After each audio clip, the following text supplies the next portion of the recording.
सरे देहनो हे मी हे सरे उरला उरे विठ्ठल म्हणवनी लाहो करा काळ सारा चिंतने पाळणाची नाही चिंता पाळणाची नाही चिंता ठाव रीता देवाचा म्हणवनी लाहो करा काळ सारा चिंतने तुका करा काळ सारा चिंतने विठ्ठला विठ्ठला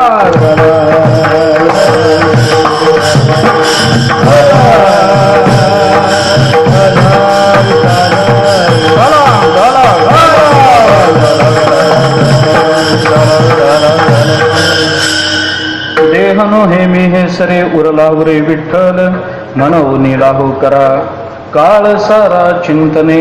जगद्गुरु संत श्रेष्ठ श्री तुकाराम महाराज यांचा अत्यंत प्रसिद्ध आणि अत्यंत महत्त्वाचा असा अभंग आहे. या अभंगामधून तुकाराम महाराजांनी तुम्हाला आम्हाला सर्वांना एक अत्यंत महत्त्वाचा उपदेश केला की आपला जीवनातला काळ चिंतनात व्यतीत झाला पाहिजे. अभंगाची भाषा जर बघितली तर या अभंगाचं मुख्य चरण जर काही असेल, उपदेशाची भूमिका जर काही असेल तर म्हणवनी लाहो करा काळ सारा चिंतने. आपला काळ चिंतनात व्यतीत झाला पाहिजे हा तुकाराम महाराजांचा तुमच्या माझ्यासाठी असणारा आग्रह आहे. का बाबा? कारण आपण माणूस म्हणून जन्माला आलो असू तर माणूस म्हणून जे धर्म आपल्याला पाळणं आवश्यक आहे ते सगळे धर्म आपण पाळले पाहिजेत. आपलं भाग्य थोर हे आहे की आपण ज्ञानोबाराय तुकोबारायांच्या नंतर जन्माला आलो. मी थोडी वेगळी व्याख्या करतो. जे ज्ञानोबारायांच्या आधी जन्माला आले ना ते सगळे दुर्दैवी आहेत बिचारे. ते कोणी मोठे असतील, आचार्य असतील, सिद्धपुरुष असतील, माझं काही म्हणणं नाही, त्यांच्या चरणाला लोटांगण घालून म्हणतो की बिचारे दुर्दैवी आहेत. जे तुकोबारायांच्या आधी जन्माला आले दुर्दैवी बिचारे, कारण ज्ञानोबारायांच्या आधी जन्माला आलेल्यांना ज्ञानेश्वरी वाचता आली नाही. संतांची आपल्या जीवनाकडून एक सामान्य अपेक्षा आहे. आपण माणूस म्हणून जन्माला आलो तर निदान मरताना माणूस म्हणून मरू नये. भाषा थोडी वेगळी वापरतो. आपण जर माणूस म्हणून जन्माला आलो तर निदान मरताना माणूस म्हणून मरू नये. माणूस म्हणून जन्माला येणं आपलं भाग्य आहे, पण जिथून जन्माला आला तितक्याच प्रवासामध्ये जर मेला तर प्रगती काही झाली नाही हा त्याचा अर्थ आहे. याच्याकरता माणूस म्हणून जन्माला यावं, मरण्याच्या आत भगवत स्वरूपता प्राप्त करून घ्यावी आणि मरण्याच्या पूर्वी मरायचंच असेल तर संत म्हणून देह ठेवावा. विठ्ठला विठ्ठला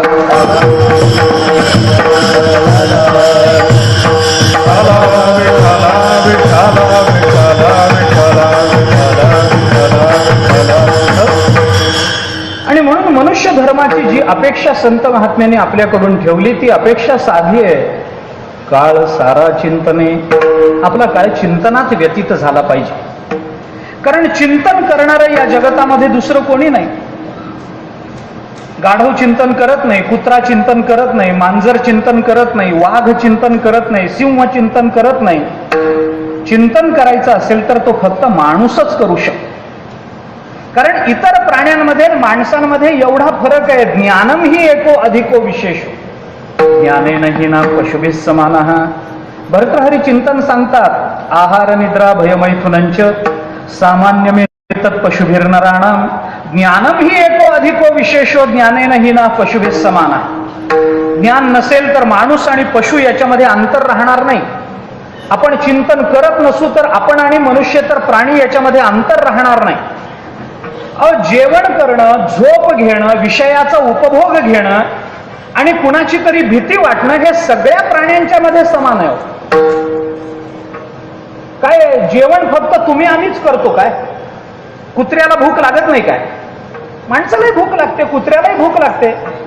भूक म्हणून जर विकार आपण लक्षात घेतला, एक आध्यात्मिक ताप म्हणून भुकेचा विचार आपण केला, तर हा आध्यात्मिक ताप कुत्र्यालाही आहे आणि माणसालाही. काय फरक आहे मला सांगा? कुत्र्यालाही भूक लागते, माणसालाही भूक लागते.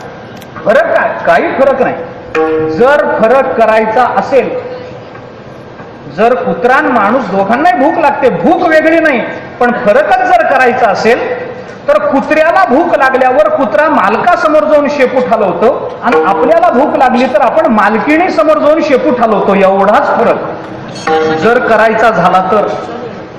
नाही तर काय फरक आहे सांगा? एक दोन भाकरी खाल्ली कुत्र्याचंही पोट भरतं, एखाद दुसरी भाकरी खाल्ली आपलंही पोट भरतं. काय फरक आहे? झोप कुणाला येत नाही, सगळ्यांना झोप येते.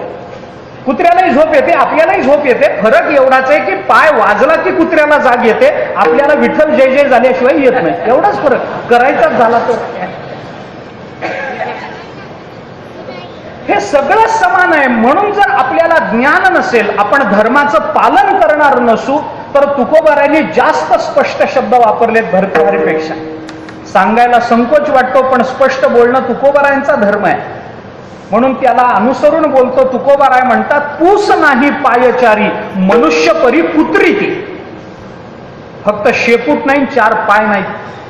नाहीतर माणसामध्ये आणि कुत्र्यामध्ये फरक नाही. काय फरक आहे? येशाम न विद्यान तपो न दानम. कितीतरी प्रमाण त्याला. मनुष्य रूपेण मृगाश्चरंती असंच चालू आहे. आणि म्हणून तुकोबाराय आपल्याला मानवी धर्म सत्य व्हावा, सिद्ध व्हावा, मानवी धर्माचं आपल्याला ज्ञान व्हावं, याच्याकरता तुकोबाराय आपल्याला उपदेश करतात. काळ सारा चिंतने.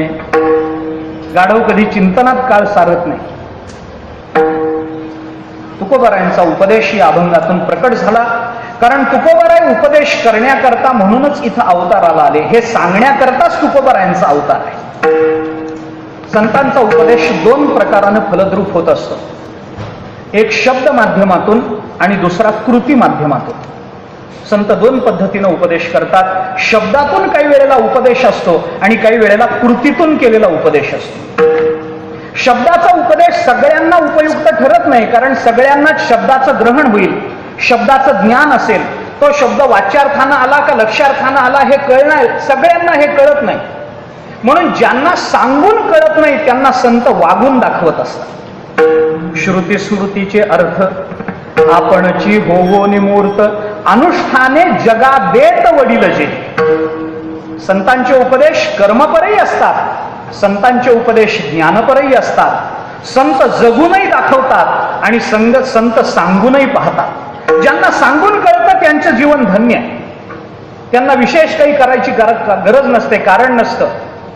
9000 ओव्यांमध्ये ज्ञानोबारायांनी ज्ञानेश्वरीमध्ये जो उपदेश केला तोच उपदेश 65 ओव्यांमध्ये चांगदेवांना केला. पण चांगदेवांना 65 ओव्या पुरल्या, आम्हाला 9000 पुरत नाहीत, त्याला कोण काय करणार? प्रत्येक वेळेला सांगणं आणि करणं या दोन भूमिकेतून संत या जगतामध्ये, जगताच्या समोर, जीवांसमोर एक स्वतःच्या अत्यंत व्यापक आणि विशाल जीवनाचा आदर्श ठेवत असतात. काही वेळेला बोलून दाखवावं लागतं, काही वेळेला करून दाखवावं लागतं. संत दोन्ही भूमिका पार पाडतात. विस्तार करण्याचं कारण नाही, एक दोन प्रमाण देईन आणि पुढे जाईन. संतांच्या भूमिका जर आपण पाहिल्या तर काही वेळेला संत बोलतात. शब्द हे माध्यम आहे. आपल्या अंतःकरणामध्ये निर्माण झालेल्या भावनांची अभिव्यक्ती करण्याचं आणि स्वतःहून ती अभिव्यक्ती होण्याचं शब्द हे माध्यम आहे. माणसाच्या अंतःकरणातल्या भावना या दोनच रूपाने प्रकट होतात, एक तर शब्दातून नाही तर क्रियेतून. तिसरं माध्यम नाही माणसाच्या भावनेच्या अभिव्यक्तीला. आपण विचार करून पहा. मी थोडंसं सोपं बोलतो. एखादा माणूस आपल्या बायकोला कारण नसताना रागावून जर ऑफिसला निघून गेला तर ती बाई चिडते, मी एवढी मरमर करते आणि यांना माझ्या कष्टाची किंमत नाही, काय करायचंय म्हणून असं म्हणून चिडते. आणि चिडून काय करते, दोनच पद्धतीनं ती आपला राग व्यक्त करते. एकतर पोराला शिव्या तरी देते घरी राहिलेल्या, नाहीतर त्याच्या पाठीचं धिरडं तरी करते. दोनच कारण, शिव्या देणं आणि मारणं. अंतःकरणातला क्रोध दोनच रूपानं प्रकट झाला, शब्द माध्यमातून अथवा कृती माध्यमातून. कोणती भावना माणसाच्या अंतःकरणातली ही या दोन पद्धतीनं अभिव्यक्त होते. संत या दोन्ही पद्धती सांगण्याकरता अवताराला येतात.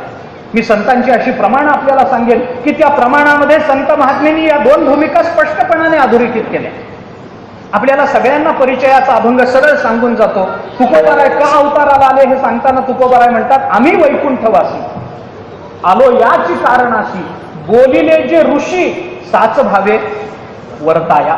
दोन्ही शब्द, दोन्ही भूमिका तुकोबाराय बोलून दाखवतात. आम्ही वैकुंठातून आलो कशा करता, बोलिले जे ऋषी ते बोलण्याकरता, आणि आमचं बोलणं जर कुणाला कळत नसेल तर तेच बोलणं साच भावे वर्ताया. विठ्ठला विठ्ठला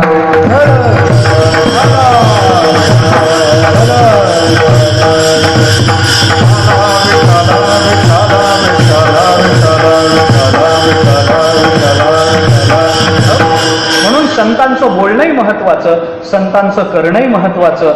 संत जी कृती करतात त्यालाही मूल्य आहे आणि संत जे बोलतात त्याला देखील मूल्य आहे. आपण त्या शब्दांकडे दुर्लक्ष करू नये आणि म्हणून संतांच्या चरित्राकडेही दुर्लक्ष करू नये, कारण या दोन्हीतूनही संत आपल्याला शिकवत राहतात. कितीतरी प्रमाणं आपल्याला देता येतील, सांगून कळत नाही ना, शब्दानं सांगतात, सांगता येत नाही असं नाही त्यांना, कितीही सोपं करून सांगण्याची त्यांची तयारी असते. किती आबाल सुबोधे ओवियेचे निप्रबंधे, अजून किती सोपं करावं, एक घास विसा ठाई कीजिए, अजून किती सोपं करावं, किती सोपं करावं. शब्दावर त्यांचं प्रभुत्व आहे. आम्हा घरी धन, शब्दाचीच रत्ने, शब्दाचीच शस्त्रे यत्न करू, हेही त्यांच्याकडे आहे. पण हे शब्द जर आम्हाला कळत नसतील, शब्दाने बऱ्याच जणांना फरक पडत नसेल, तर मग संत महात्मे आपल्याला तसं वागून दाखवतात, तसं वागून दाखवतात. तुकोबारांनी उदाहरणाने आपल्याला सांगितलं, अर्भटाचे साठी, अर्भटाचे साठी,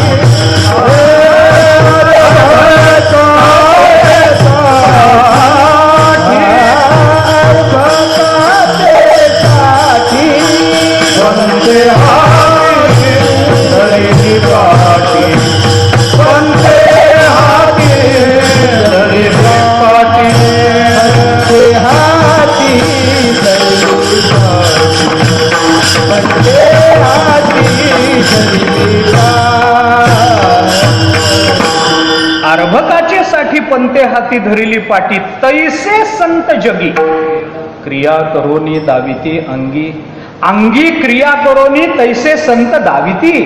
संत महात्मे आपल्याला तशी क्रिया करून दाखवतात आणि मग त्या क्रियेच्या माध्यमातून आपल्याला तो बोध जास्त स्पष्ट होतो.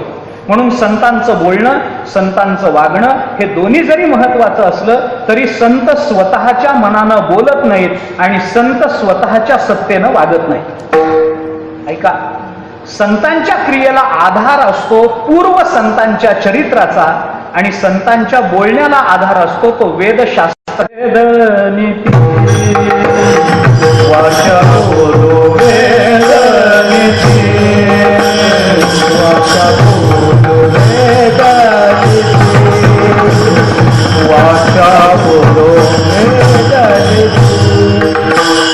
करू संती केले केले, करू संती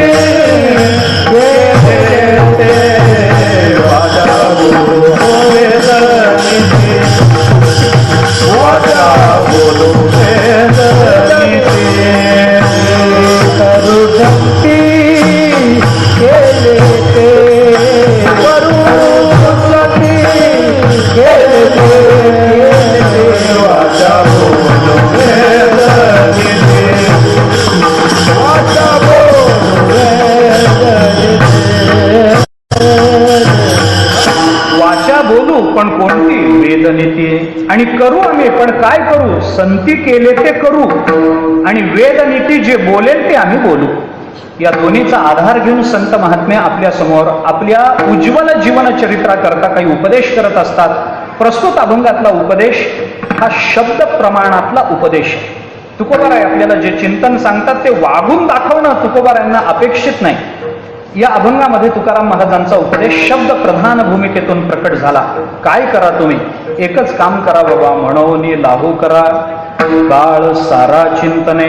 तुकाराम महाराज या अभंगामध्ये आपल्याला उपदेश करतात. आपला काळ चिंतनामध्ये व्यतीत झाला पाहिजे ही तुकाराम महाराजांची या अभंगातली भूमिका आहे. थोडासा उशीर झाल्यामुळे प्रस्तावना न लांबवता मी अभंगाच्या चिंतनाकडे प्रवृत्त होतो. म्हणून तुकोबारायांनी म्हणोनी हे पद वापरून ज्या 3 चरणाची आपल्याला संगती जोडून दिली त्यात पहिल्या, तिसऱ्या आणि चौथ्या चरणामध्ये तुकाराम महाराजांनी आपल्याला केलेल्या उपदेशाकरता युक्तिवाद सांगितलेत आणि ध्रुपदामध्ये तुकाराम महाराजांनी त्याचा सिद्धांत आपल्या समोर आणून ठेवलाय. म्हणून म्हणोनी हे जे पद आहे हे या 3 पदाला लागणार आहे. म्हणोनी लाहो करा. का म्हणोनी लाहो करा? बाबा देह नोहे मी हे सरे उरला विठ्ठल म्हणोनी. का म्हणोनी लाहो करा? पाळनाची नाही चिंता ठावरिता देवाचा म्हणोनी लाहो करा. का म्हणून बाबा आम्ही चिंतन करावं? तुकाराम महाराजांनी सांगितलं तुका म्हणे जीवासाठी देव पोटी पडेल म्हणोनी लाहो करा. म्हणोनी हे पद, या पदाकरता 3 युक्तिवादांची तुकाराम महाराजांनी योजना केली. त्याचा माझ्या मर्यादित वेळेमध्ये जेवढा विचार मला करता येईल तेवढा मी करतो.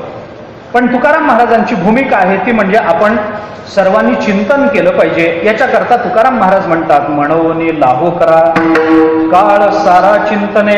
आपला काळ चिंतनात जावा याच्याकरता लाहो करा. लाहो शब्दाचा अर्थ आहे गडबड करा, त्वरा करा, धावपळ करा, बसून राहू नका, आळसात वेळ वाया घालवू नका. चला बाबा पटापटा कामाला लागा आणि म्हणोनी लाहो करा, गडबड करा. लाहो शब्दाचा अर्थ आहे त्वरा, घाई, गडबड. तुकाराम महाराज आम्हाला गडबड करायला त्याचं कारण मी आपल्याला थोडंसं सांगतो. त्याचं कारण असं आहे की मानवी जीवनामध्ये काही गोष्टी गडबडीनं कराव्या लागतात आणि काही गोष्टी थोड्याशा निवांत केल्या तरी चालू शकतात. काही गोष्टी गडबडीनं करा, ती वेळ निघून गेली तर ती वेळ आपल्याला पुन्हा साधता येणार नाही. काही गोष्टी गडबडीनं कराव्या लागतात. सगळंच गडबडीनं करता येत नाही आणि सगळंच निवांत जगता येत नाही. काही गोष्टी गडबडीनंच कराव्या लागतात. घराला आग लागल्यानंतर जरा निवांत बघू उद्या त्याच्याकडे असं म्हणून चालत नाही. तिथं गडबडच केली पाहिजे, धावपळच केली पाहिजे, आरडाओरडाच केला पाहिजे तर घराला लागलेली आग विझण्याची शक्यता असते. आणि जे निवांत करायचंय ते निवांतच केलं पाहिजे. शास्त्रांनी या संदर्भामध्ये निर्देश करताना फार गोड चिंतन मांडलं. असं आहे, काय गडबडीनं करावं आणि काय निवांत करावं हे सांगताना आपल्याला असं सांगितलं जातं. शास्त्र असं बोलतं अजरामरवत प्राज्ञो विद्याम अर्थमच साधयेत गृहीत इव केशेषु मृत्युना धर्ममाचर. शास्त्र असं बोलतं की अजरामरवत जणू आपल्याला मरणच येणार नाही असं समजून माणसानं निवांत विद्या मिळवावी आणि निवांत धन मिळवावं. धन आणि विद्या मिळवताना गडबड करून चालत नाही. कारण जेवढ्या गडबडीनं धन मिळवलं जातं तेवढ्याच गडबडीनं ते निघून जात असतं. एक एक पैसा फुंकून मिळवला पाहिजे. तो धर्म मार्गाने येतो आहे का नाही, तो आपल्या कष्टाचा आहे का नाही, टेबला खालून तर आलेलं नाही ना, याचा विचार करून द्रव्याकडे बघितलं पाहिजे. कारण द्रव्य शुद्धी ही सगळ्या शुचिर्भूततेमध्ये महत्वाची मानली गेली. सर्वेषाम एव शौचानाम अर्थशौच परम स्मृतम, मनुस्मृतीचं वचन. सगळ्या शौचामध्ये, सगळ्या शुद्धतेमध्ये सर्वेषामेव शौचानाम अर्थशौच परम स्मृतम. अर्थाची शुद्धता ही सगळ्यात मोठी मानली गेली. अर्थ शुद्ध आहे म्हणून जनक राजाचं गीतेत उदाहरण आहे. विठ्ठला विठ्ठला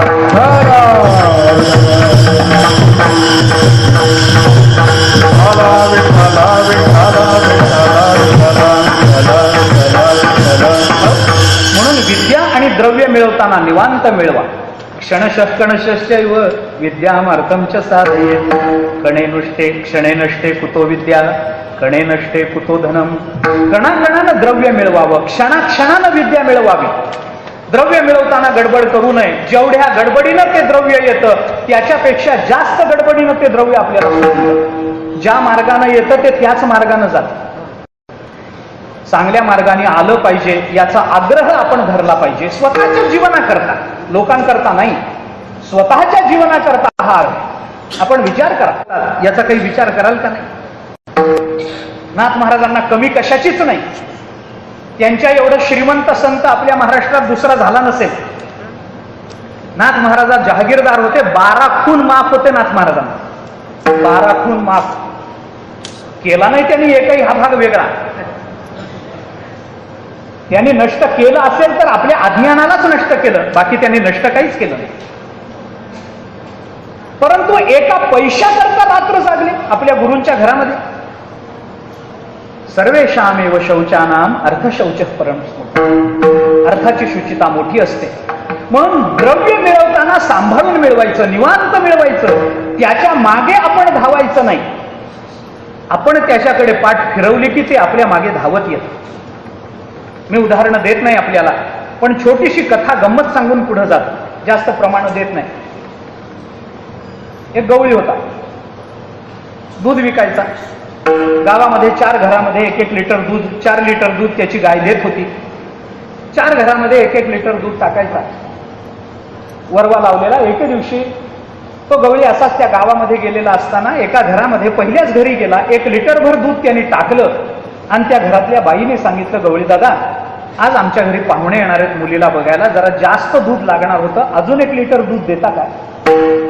गवळ्याने सांगितलं, ताई तुम्ही काल बोलला असता तर मी 1 लिटर दुधाची व्यवस्था केली असती, पण आता मी जर तुम्हाला 1 लिटर दूध जास्त दिलं तर उरलेल्या 3 घरामध्ये मला 2 लिटर दूध कसं भागवता येईल? तेव्हा आत्ता मला काही तुम्ही असं सांगू नका, उद्या पाहिजेत. ती म्हणाली, नाही गवळी दादा, मी पाया पडते तुमच्या पाहिजे तर, पण आज महत्वाचा कार्यक्रम आहे, काही करा. 3 घरामध्ये 2 लिटर दूध कसं पुरवायचं? विचार करताना त्याच्या लक्षात आलं की हे करणं शक्य आहे. 2 लिटर दूध 3 घरामध्ये पुरवणं शक्य आहे. कसं शक्य आहे? कसं काय करायचं? पाणी घाला. म्हणजे आपल्या मनातही हेच विचार येतात, चांगले विचारच येत नाही. तो काय करावं मला कळत नाही. आपलं मनही असं विलक्षण आहे ना महाराज, करताना विचार करताना सुद्धा चांगला विचार नाही हो. पाणी घाला.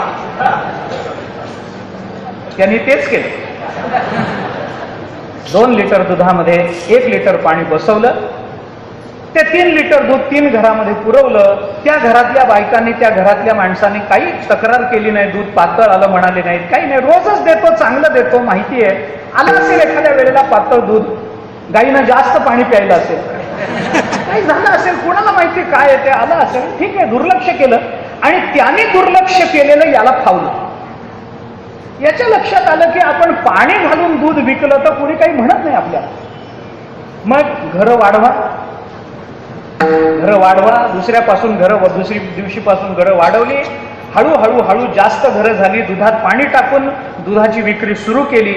असाही महिना गेला. महिन्यानंतर सगळ्या लोकांनी सांगितलं, गवळी दादा तुमचे दुधाचे पैसे घेऊन जा. जुना काळ, त्यावेळेला नोटा नव्हत्या, कलदार नाणी आपली, ते नाणी ते घरोघरी त्या गेल्यानंतर ते पैसे त्याला मिळाले महिन्याचे. त्याच दुधाच्या किटलीमध्ये ते पैसे ठेवले आणि आता भरपूर पैसे झाले. बरं झालं, आता असाच धंदा आपला वाढत जाईल या अपेक्षेनं आनंदानं घराकडे निघाला. दुपारची वेळ, एका तळ्याच्या काठी झाड होतं, झाडाखाली बसला, शिदोरी खाल्ली, पाणी प्यायला तळ्याचं. आणि आता पैसे मिळालेच आहेत, दुसरं काही काम नाही, निवांत घरी जाऊ म्हणून तळ्याच्या काठी पोटात गेलं होतं, झोपला. डोळा लागला. पण ज्या झाडाखाली झोपला त्या झाडावर काही एक माकडांची टोळी राहत होती. त्या माकडांनी बघितलं झाडाखाली कोणीतरी झोपलंय आणि त्याच्या बाजूला भांड्यात काहीतरी आहे. ती माकडं खाली उतरली. त्याची ती बरणी होती, ती पळवून नेली. उघडल्यानंतर मग आता हात घातला. त्यांना वाटलं खाण्याचा काही पदार्थ, त्याच्यामध्ये नाणी सगळी, पैसे भरलेले. माकडांनी आपलं एक नाणं काढावं, दाताने खाऊन बघावं. आता पैसा काही खाण्याची वस्तू आहे काय? नाही, पण बहुतेक माकडं पैसे खातात हो. आता काय करावं मला सांगा. बहुतेक माकडं तुम्ही बघा पैसे खाताना दिसतात. कितीतरी माकडं मी तुम्हाला दाखवतो आज, पैसे खातात. माकडाने आपलं ते नाणं काढायचं, तोंडात घालायचं, चावल्यासारखं करायचं. ते काही चावलं जायचं नाही, त्रास व्हायचा. मग ते हे काही खाण्याचा पदार्थ नाही समजून भिरकावून द्यायचं. दुसरं काढायचं, चावून बघायचं, भिरकावून द्यायचं. बरीच नाणी माकडाने अशी काढली, खाऊन पाहिली, भिरकावून दिली. थोड्या वेळाने या गवळ्याला जाग आली. त्याला वाटलं, अरे भांडं कुठे गेलं? बघतो तर माकडाने पळवले. तिथली एक काठी घेतली, त्यांच्या मागे लागला, माकडं घाबरून पळून गेली. शेवटी त्याने ती बरणी तिथं पडली होती ती उचलली. आजूबाजूला काही तरच होतं, इकडे तिकडे पडलेले पैसे त्याने बघितले. मोजून बघितल्यावर त्याच्या असं लक्षात आलं, दुधाचे होते ते राहिले होते आणि पाण्याचे होते ते तळ्यात गेले होते. विठ्ठला विठ्ठला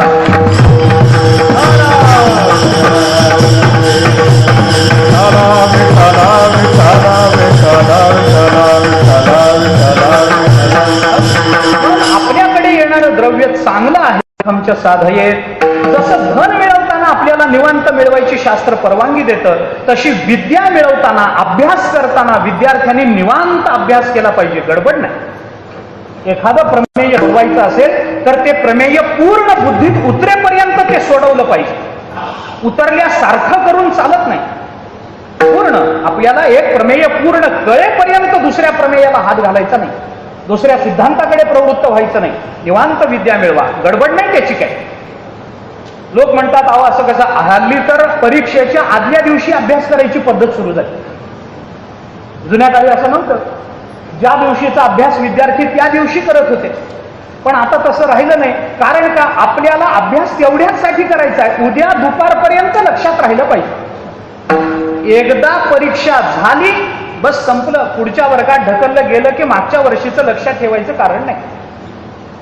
मला शिक्षण शास्त्रातल्या एका तज्ज्ञांनी सांगितलंय, मला नाव सांगायला हरकत नाही आपल्यासमोर, रामभाऊ शेवाळकरांनी मला विचारलं, नागपूर. ते म्हणाले, महाराज परीक्षा पास होणं म्हणजे काय तुम्हाला माहिती आहे का? म्हटलं पास होणं म्हणजे काय, त्याचा अभ्यास त्या वर्षीचा पूर्ण झाला असं होणं म्हणजे परीक्षा पास होणं. म्हणलं असं राहिलं नाही आता. म्हणलं मग काय, 8वीतून मुलगा पास होऊन 9वीत गेला याचा अर्थ आता त्याला 8वीतलं विसरायला परवानगी आहे असा त्याचा अर्थ. आता त्यांनी लक्षात ठेवायचं कारण नाही. लक्षात ठेवत नाहीत मुलं. मुलंच काय, कालचा अभंग पटकन लक्षात राहत नाही. गंमत म्हणून सांगितलं, तुमचं उदाहरण देत नाही मी गंमत म्हणून आपल्याला सांग.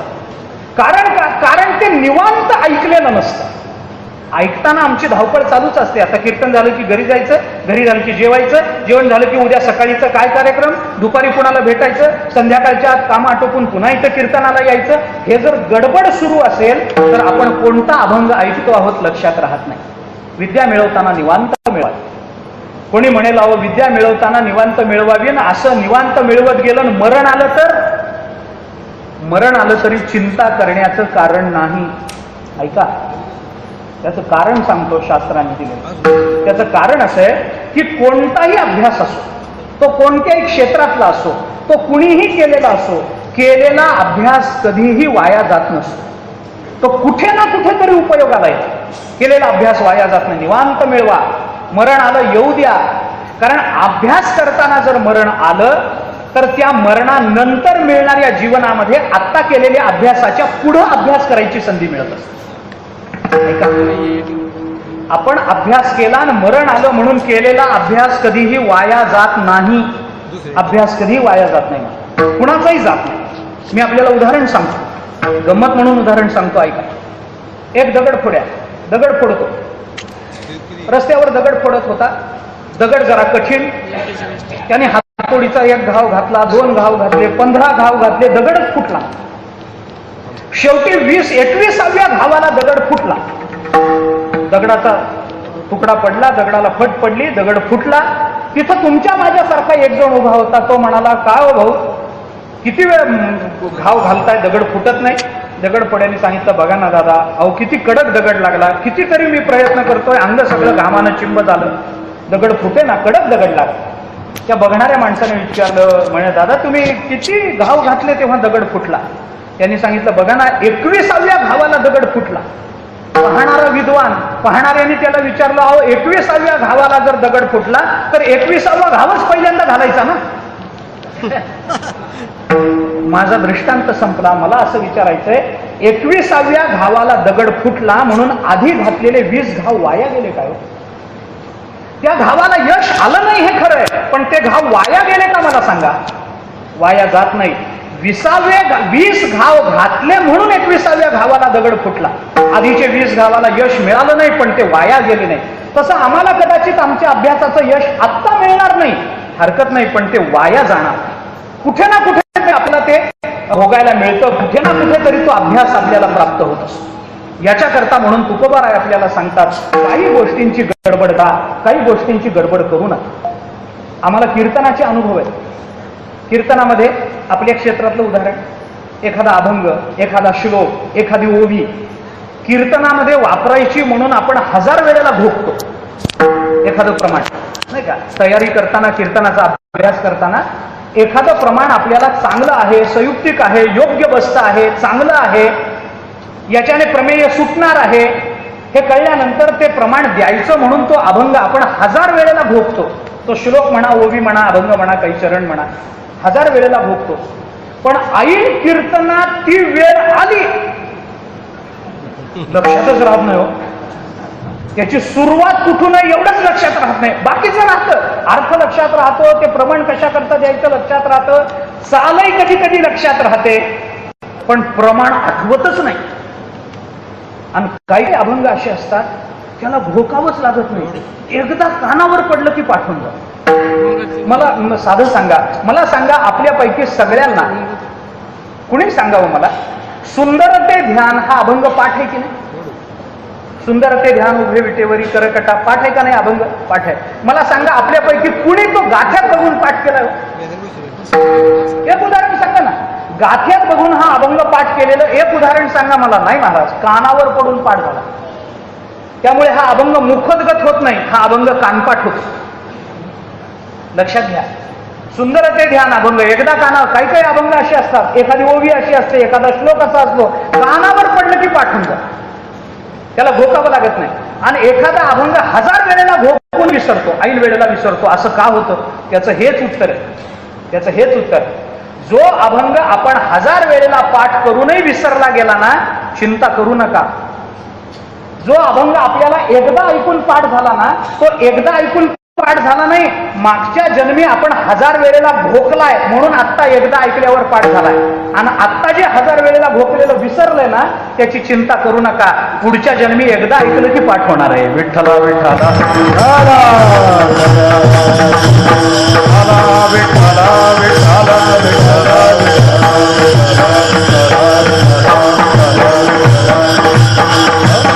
मी का सांगतो आपल्याला, विद्या मिळवताना निवांत मिळवावी, काही त्याची गडबड करू नये. विद्या मिळवताना धावपळ करू नये. आज रात्री पाठ केलं आणि उद्या सकाळी विसरून गेला, हे विद्या मिळवणं नाही. म्हणून पूर्वीच्या काळामध्ये 12-12 वर्ष गुरुच्या आश्रमामध्ये राहून विद्या मिळवण्याची व्यवस्था होती आपल्या. हे इंग्रजांनी आपली शिक्षण पद्धती बदलून टाकली. महाराज, आपल्याकडे फक्त आता मुलं आपली असतात, पण त्यांची बुद्धी इंग्रजीच असते. मुलं फक्त भारतीय, पण आपल्या गुरुकुलातलं शिक्षण आपण जुन्या लोकांना विचारा, आठवून पहा. अशा पद्धतीने शिक्षण दिलंय. आता मरेपर्यंत तो माणूस ते गुरूंनी शिकवलेलं विसरत नाही. कारण का? निवांत मिळवायला सांगितले, गडबड नाही, गोंधळ नाही, धावपळ करायचं कारण नाही. काही गोष्टी निवांत मिळवा, काही गोष्टी गडबडीनं मिळवा. अजरामरवत प्राज्ञो विद्यामार्थमच साधे गृहीत युवकेशेषु मृत्यूना धर्ममाचरे. आणि धर्माचं आचरण करताना इतक्या गडबडीनं करा की जणू काही मृत्यूनं आपले केस धरलेत आणि कोणत्याही क्षणी मृत्यू आपल्याला उचलणार आहे, हे जाणून माणसाने गडबडीनं धर्म पालन केलं पाहिजे.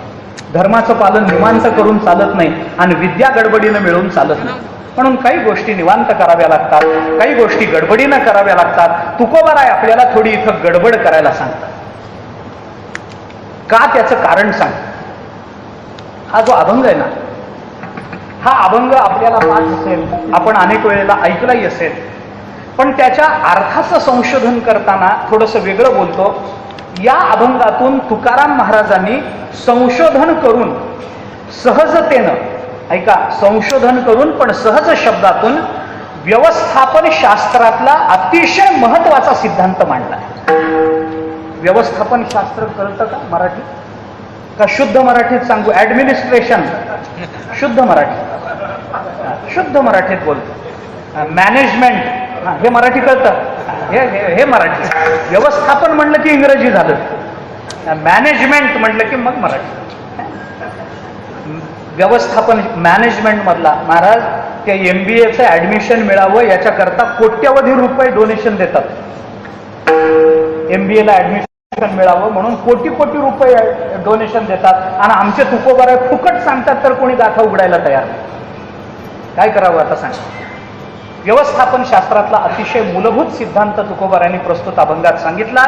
कारण व्यवस्थापन शास्त्र 3 तत्वांवर चालतं: कार्य, काळ आणि वेग. आपल्याला कोणतं काम करायचं आहे, आपल्या हातामध्ये किती वेळ आहे आणि तेवढ्या वेळात ते काम करण्याकरता वेग किती असला पाहिजे, या 3 तत्वाला जे सांगतं त्याला व्यवस्थापन म्हणतात. विठ्ठला विठ्ठला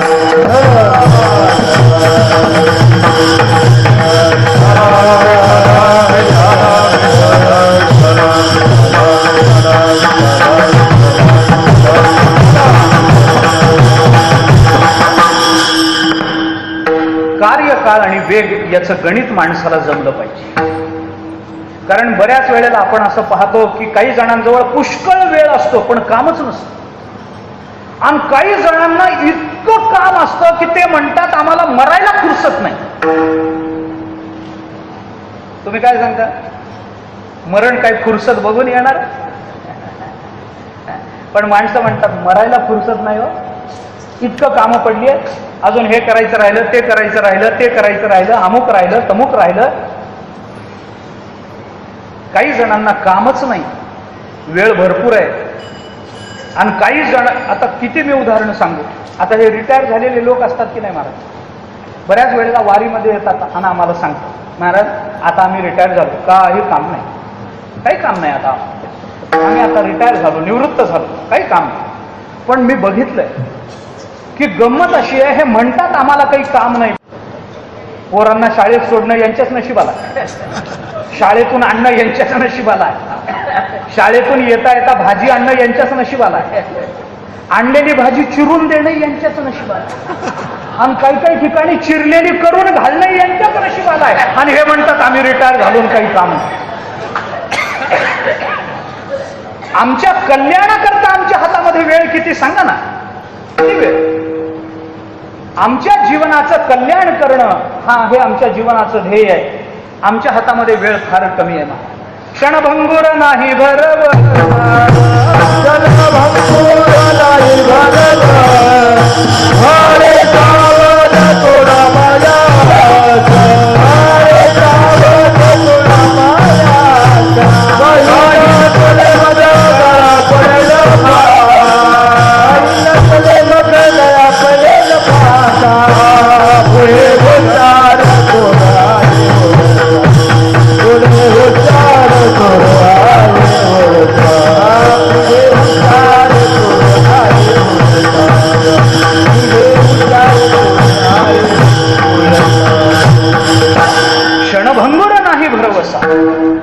वारे सावध थोडा मायाशा, काही नचले मग गळा पडेल फासा, किंवा यम येईल नाही त्या यमासी करुणा, बाहेर काढिता बुडी प्राणा. तो आपल्याला दया दाखवत नाही. ज्या वेळेला वेळ येईल त्या वेळेला आमच्या हातामध्ये वेळ नाही. अल्प आयुष्य मानव देह, शतगणिले ते अर्धरात्र खाय, मध्ये बाळत्व पीडा रोग क्षय, काय भजनासी उरले ते पाहेगा, क्षणभंगुर नाही बरोबर.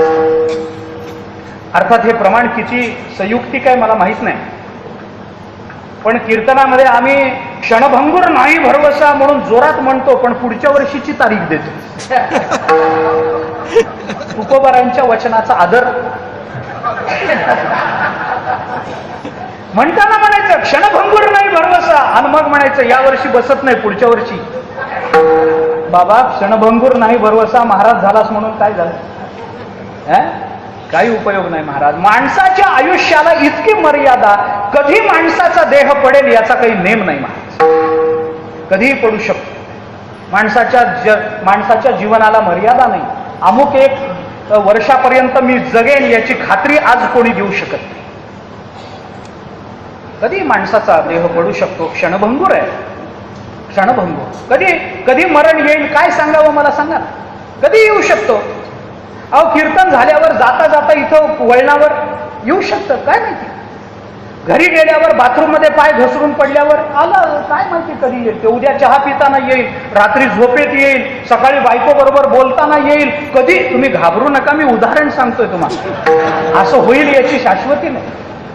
रामायणामध्ये असं वर्णन आहे. रामचंद्र प्रभूंनी असं म्हटलंय, रामायणातलं वर्णन सांगतो. रामायणामध्ये असं चिंतन आहे की मनुष्य जन्माला येतानाच आपलं मरण घेऊन येतो. ऐका, भागवतात चिंतन आहे दशमस्कंदामध्ये. मृत्युर्जन्मवतां वीर देहेन सह जायते आद्यवाब्द शतांते वा मृत्युर्वै प्राणीनाम ध्रुवा. है ना? मनुष्य जन्माला येतानाच मरण घेऊन येतो. जन्माला आल्यानंतर माणसाला मरण येत नाही. जन्माला येतानाच आपण मरण घेऊन येतो. मी बोलत नाही, तुकोबाराय बोलतात. उपसल्या पिंडा मरण सांगाते.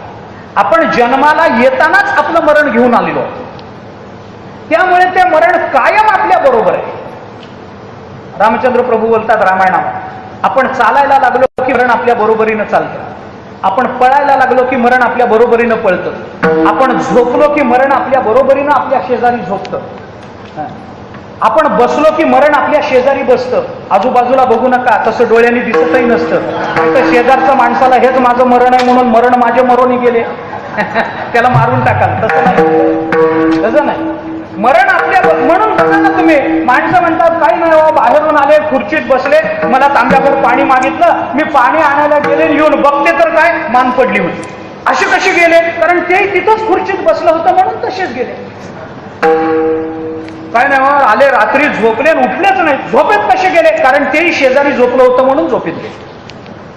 मरण आपल्या कायम बरोबर आहे. कधी मरण येईल कुणाला सांगावं महाराज? कुणी सांगावं? माणसाचं मरण कधीही येऊ शकतं. आपल्या हातामध्ये वेळ अत्यंत कमी आहे. आपल्या जीवनातला कोणताही क्षण आपल्या जीवनातला शेवटचा क्षण.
सावध करतात, गडबड करा बाबा, धावपळ करा. कारण हे गडबडीनं केल्याशिवाय होणार नाही, हे धावपळ केल्याशिवाय होणार नाही. याच्या अर्थसंगतीचा विचार मी नंतर बोलतो, पण हे लवकर केलं पाहिजे. शास्त्राने आणखीन एक चिंतन केलंय, सर्व प्रसिद्ध आहे. शतम विहाय भोक्तव्यम सहस्त्रम स्नानमाचरेत लक्षम विहाय दातव्यम कोटीम त्यक्त्वा हरिम स्मरेत. शास्त्राने 100 गोष्टीचा त्याग करा, पण आधी जेवण करा. अर्थात हे सांगायला कीर्तन करावं लागत नाही. 100 गोष्टीचा त्याग करा आणि जेवण करा. त्याच्याकरता तर आम्ही जन्माला आलोय. ते काही वेगळं सांगतात. 100 गोष्टीचा त्याग करा, पण आधी जेवण करा. 1000 गोष्टीचा त्याग करा, पण आधी स्नान करा. 1000मध्ये 100 येत असल्यामुळे स्नान केल्याशिवाय जेवत जाऊ नका, हे सांगायचं. 100 गोष्टीचा त्याग करा, आधी जेवण करा. 1000चा त्याग करा, काम सोडून द्या, आधी स्नान करा. 1,00,000 गोष्टीचा त्याग करा, पण आधी दान करा. स्नान होत राहील, नंतर जेवण होत राहील. आलेला अतिथी जर विनमुख होऊन गेला तर पुन्हा ती संधी मिळायची नाही. हातातली 1,00,000 कामं सोडा, पण आधी दान करा. तेवढीच वेळ असते, तेवढाच क्षण असतो. तेवढ्या क्षणात वैराग्याने बुद्धीला घेरलं तर दान होऊ शकतं. नाहीतर पुन्हा आसक्ती आहे ती आहेच आहे प्रपंचाची. पुन्हा नको वाटणं चालूच आहे. अहो, मी कित्येक उदाहरणं पाहिली आहेत महाराज. देवळात जातात, 100 रुपये पांडुरंगासमोर ठेवतात आणि आल्यावर म्हणतात 50 ठेवले असते तरी चाललं असतं. ती वेळ असते, ती वेळ असते. कर्ण दाढी करायला बसला वर्णन करतात, गोष्ट सांगतात. कर्ण दाढी करायला बसला, एक न्हावी त्याची दाढी करत होती. ती दाढी चालू असताना एक याचक आला, महाराज आपलं नाव ऐकून आलो, काही द्या, दान, काही दान धर्म करा. कर्णाने इकडं तिकडं बघितलं, अंगदेशाचा राजा आहे, त्याच्या दाढीचं पाणी काय प्लॅस्टिकच्या वाटीत असेल काय, सोन्याच्या वाटीत. त्यांनी बघितलं, डाव्या हाताला सोन्याची वाटी उचलली होती, वाटी सोन्याची होती, डाव्या हाताने उचलली, याचकाला दिली. याचक म्हणाला, महाराज मी आलोय एवढंच सांगायला मी आलोय, तुम्ही स्नान करा, आता तुम्ही श्मशुरू करत आहात, दाढी करत आहात, शुद्ध व्हा, आंघोळ करा, मग दरबारात या, मग मला दान द्या. बरं देता ते देता, डाव्या हाताने देता, निदान उजव्या हाताने दान करा. कर्णाने त्याला सांगितलं, बाबा डाव्या हातातली वाटी उजव्या हातात येईपर्यंत माझी बुद्धी बदलली तर काय करू, आत्ता हातात वाटी घेऊन जा. लक्ष्यम विहाय दातव्यम, लाख गोष्टीचा त्याग करा, 100चा त्याग करा, जेवण करा, 1000चा त्याग करा, स्नान करा, लाख गोष्टीचा त्याग करा, आधी दान करा, आणि कोट्यावधी गोष्टी बाजूला ठेवा, पण आधी नामस्मरण करा. विठ्ठला विठ्ठला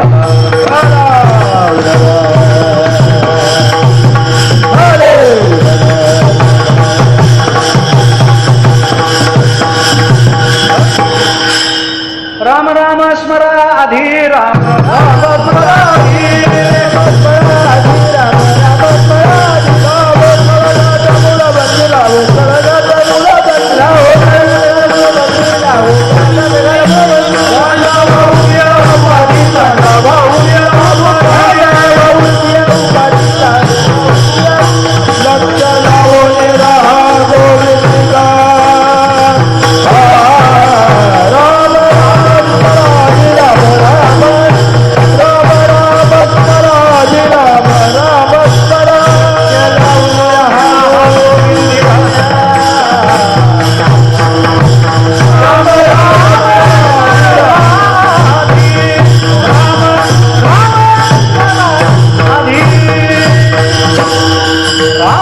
स्मरा आधी राम लाहो करा, गाठ घाला मुळबंदी, सांडा वावगिया उपाधी, लक्ष लावून राहा गोविंदिका.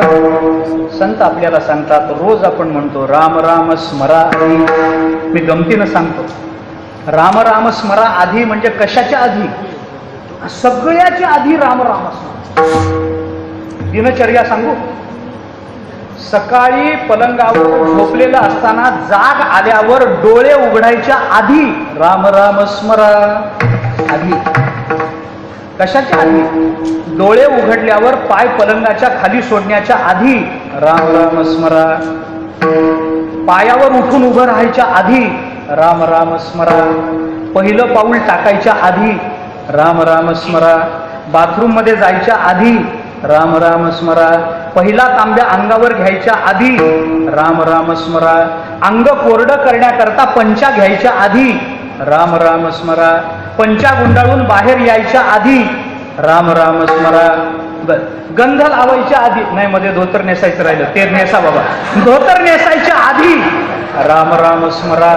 कपाळाला गंध लावायच्या आधी राम राम स्मरा. कपडे घालायच्या, देवाच्या समोर बसून हरिपाठ सुरू करायच्या आधी राम राम स्मरा. तिथून ऑफिसचे कपडे घाला जायच्या आधी राम राम स्मरा. ऑफिसमध्ये खुर्चीवर बसायच्या आधी राम राम स्मरा. खुर्चीवर बसल्यावर टेबला खालून घ्यायच्या आधी राम राम स्मरा. काय सांगू महाराज आपल्याला, राम राम स्मरा आधी कशाच्या आधी, अरे सगळ्याच्या आधी. ऑफिस मधून घरी यायच्या आधी राम राम स्मरा.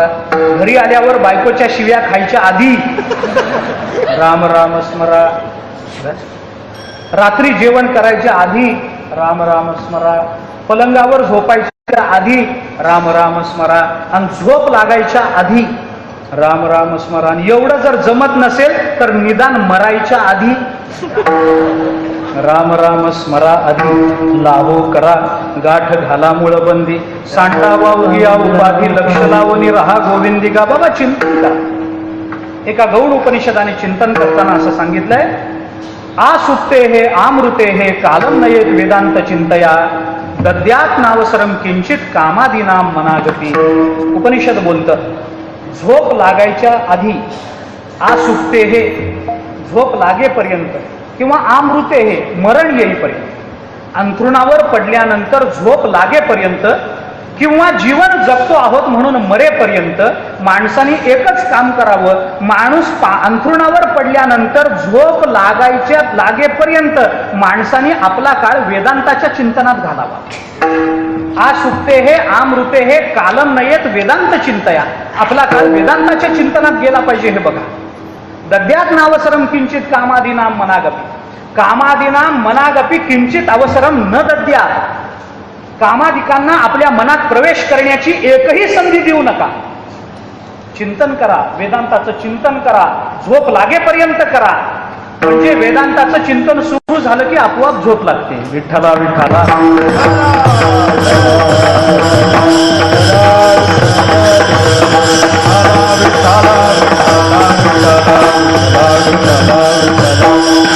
म्हणून तुकोबर आहे आपल्याला सांगतात, म्हणून लाहो करा. बाबा गडबड करा का? आपल्या हातामध्ये वेळ फार कमी आहे. कोणताही क्षण आपल्या आयुष्याचा शेवटचा क्षण असू शकतो. कधीही माणूस आपला प्राण गमावू शकतो. माणसाचा काळ जो आहे, यम जो आहे, माणसाचं वय बघत नाही, माणसाचं लिंग बघत नाही, त्याची अवस्था बघत नाही, त्याची श्रीमंती बघत नाही. अरे कोणी असो महाराज, तो काळ आपल्याला ग्रस्त करणार आहे. महाभारताने एके ठिकाणी फार चांगलं सांगितलं. महाभारत असं म्हणतं, कालः पचती भूतानी सर्वण्येवात मनात्मनी यस्मिंस्तु पच्यते कालः तम वेदेह न कश्चन. महाभारताने प्रश्न विचारला, गोड प्रश्न आहे. काळ सगळ्यांना खातो. या जगतामध्ये जन्माला गरीब असो, श्रीमंत असो, स्त्री असो, पुरुष असो, लहान असो, मोठा असो, विद्वान असो, मूर्ख असो, कोणी असो, काळ सगळ्यांना खाणार आहे. कालः पचती भूतानी, सर्व भूतमात्रांना काल खाऊन टाकणार आहे. काळ सगळ्यांना खाणार आहे, पण काळालाही जो खाणार आहे त्याचं चिंतन तुम्ही का करत नाही बाबा? यस्मिंस्तु पच्यते कालः तम वेदेह न कश्चन. पण काळालाही जो खाऊन टाकणार आहे त्या परमात्म्याचं चिंतन तुम्ही का करत नाही? तुकोबाराय सांगतात, म्हणून लाहो करा. कारण कधीही आपल्या आयुष्याची मर्यादा संपू शकते. असं समजू नका की आपण तरुण आहोत, आपल्याला आत्ताच मरण येणार नाही, असं समजू नये. मरणावर कधी विश्वास दाखवता येत नाही, कधी दाखवता येत नाही. योग वासिष्ठामध्ये मरणाचं स्वतंत्र प्रकरण आलं. आता मला सांगून आपला वेळ घ्यायचा नाही, पण कधीही ते येऊ शकतं, कधीही आपलं आयुष्य संपू शकतं. कारण आपल्याला भगवंतानी जे आयुष्य दिलं ते वर्ष मोजून दिलं नाही, ते श्वास मोजून दिलंय. आयुर्वेदाने चिंतन केलं, आपलं आयुष्य श्वासावर ठरतं, वर्षावर ठरत नाही. किती वर्ष देवाने आपल्याला दिले नाही, नाही, देवाने आपल्याला किती श्वास दिले हे महत्वाचं. ते श्वास वापरायचे कसे हे स्वातंत्र्य आपलं आहे. तुम्ही जर पुरवून वापराल तर 1400 वर्षही जगण्याची व्यवस्था आहे. आणि तुम्ही जर लवकरात लवकर खर्च कराल तर 15व्या वर्षी मरणाची व्यवस्था आहे तुमच्या वापरण्यावर. म्हणून प्राणायामाने आयुष्य वाढतं. म्हणजे काय होतं? जिथं 5 श्वासोश्वास करायचे असतात तिथं प्राणायामामध्ये एकच केला जातो, म्हणजे उरलेल्या श्वासाचं आयुष्य वाढलं. आणि माणूस रागानं धावपळ करायला लागला की श्वास वाढतात, लवकर मरतो. तेवढे श्वास लवकर खर्च होतात ना. जिथं 5 खर्च करायला पाहिजे तिथं 10 खर्च होतात. कारण धावपळ वाढली, राग आला, बीपी वाढलं, दम लागला, 5 श्वासाचं आयुष्य कमी झालं, मरण लवकर जवळ येईल. जरा स्वयंपाकघरातला दृष्टांत देतो. आपल्या जन्माला आपण कधी आलो सांगू शकतो, मरणाची तारीख सांगा. जाऊ द्या, सिलेंडर आणल्याची तारीख बाई लिहून ठेवते कॅलेंडरवर, या तारखेला सिलेंडर आणलं, बरोबर? सिलेंडर आणल्याची तारीख लिहिता येते. सिलेंडर कधी संपणार आहे, कोणी बाई किती MA PhD असावी तिने सांगा. सिलेंडर कधी संपणार आहे सांगता येतं का? कधी महिना पुरतं, कधी 15 दिवसात संपतं. आमच्यासारख्या बुवा महाराजांचं 6-6 महिने संपत नाही, रोजच बाहेर जेवायचं. सिलेंडर संपत 6-6 महिने संपत नाही आमच्याकडची सिलेंडर. रोज सकाळ संध्याकाळ दुसऱ्याच्याच घरी आहे, दुसऱ्याचे संपतायत, आमचे संपत नाही. कधी संपेल काय सांगता येतं महाराज? कोण बाई आहे इतकी विद्वान तिने सांगावं की आता हे जे सिलेंडर आहे ना हे बरोबर 20व्या दिवशी संपेल? सांगता येतं? सांगता येत नाही. बाई म्हणते नवऱ्याला, अहो सिलेंडर संपलं. नवरा म्हणतो, आता परवा तर आणलं ना, संपलं कसं? मग ती बायको सांगते, अहो तुमच्याकडचे ते पाहुणे आले नव्हते काय, तुमचे काका सारखा 5-5 मिनिटाला चहा, मग सिलेंडर राहील कसं? म्हणजे याच्याकडचे आले म्हणून संपलं, तिच्या माहेरचे आले असते तर 6 महिने संपलं नसतं.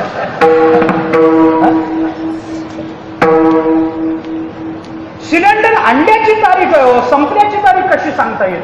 जसं त्या सिलेंडरचं आहे तसं या सिलेंडरचं. सिलेंडर म्हणजे माझ्याकडेच बघावं असं बंद नाही, आपापल्या सिलेंडरकडे बघून घ्या.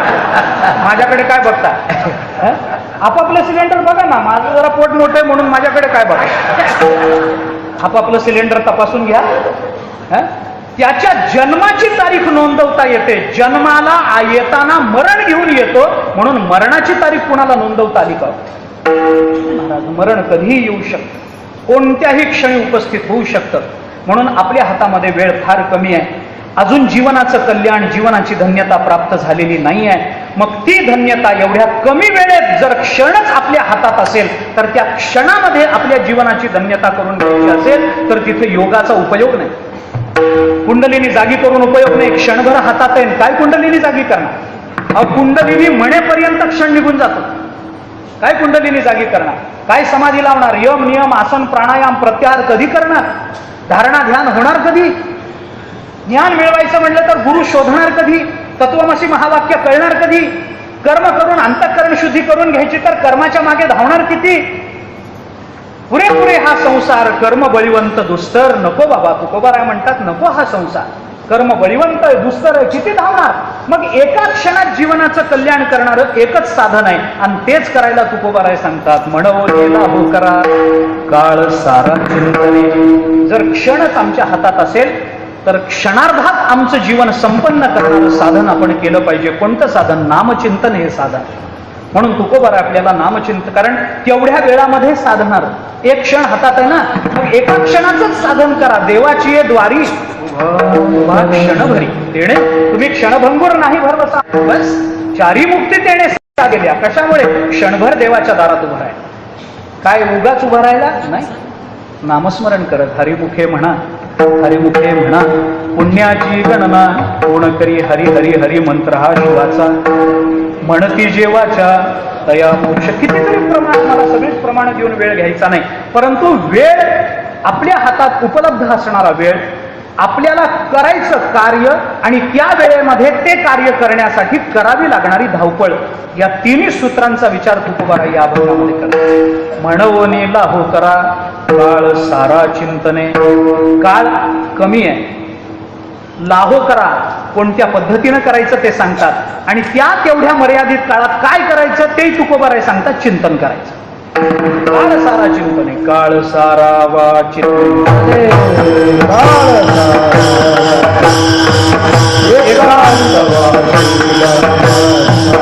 एकांतवाद